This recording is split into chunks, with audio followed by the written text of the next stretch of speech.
फेंक दे दोगे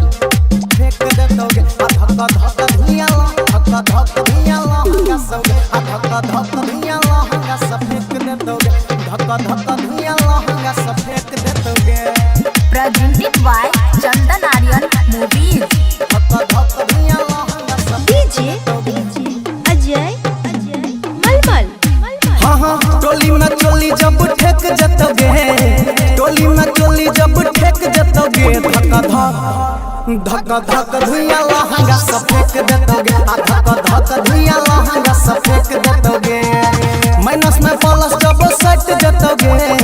हमर प्लस तोरा सट जतोगे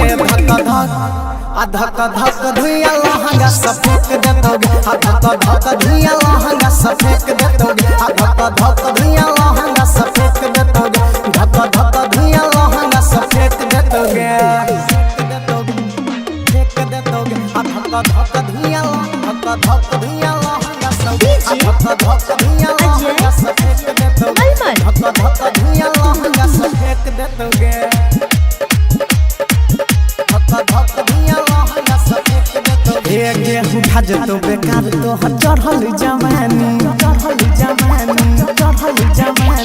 चुए लाग तो टप टप छरिया के पानी चुए लाग तो टप टप छरिया के हे गेहूं भाज तो बेकार तो चढ़ल जवानी चुए लाग तो छरिया के टप टप पानी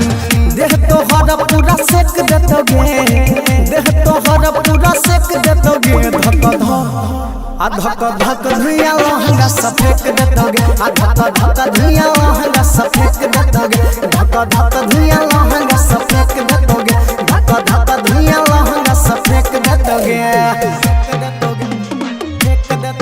धक्का धक्का धुइयां ला धक्का धक्का धुइयां ला हंगा सब धक्का धक्का धुइयां ला हंगा सब फेंक देतोगे धक्का धक्का धुइयां ला हंगा सब फेंक देतोगे। Chandan Aryan Recording Studio Bakaur Supaul. होठवा के लाली है के सब छोरा चाटतो होठवा के लाली है के सब छोरा चाटतो आगा पीछा सेट के है खूब छोरा नाचतो आगा पीछा सेट के है खूब छोरा नाचतो होठवा के लाली तोहर खूब छोरा चाटतो आगा पीछा सेट के है खूब छोरा नाचतो चंदन जय किशोर सब देख लेतोगे रसीला गुड्डू राजा देख लेतोगे धक्का धक्का धुइयां ला हंगा सब फेंक देतोगे धक्का धक्का धुइयां ला हंगा सब फेंक देतोगे धक्का धक्का धुइयां ला हंगा सब फेंक देतोगे धक्का धक्का धुइयां ला हंगा सब फेंक देतोगे। बुझ जो बात। Chandan Aryan Recording Studio Bakaur Supaul.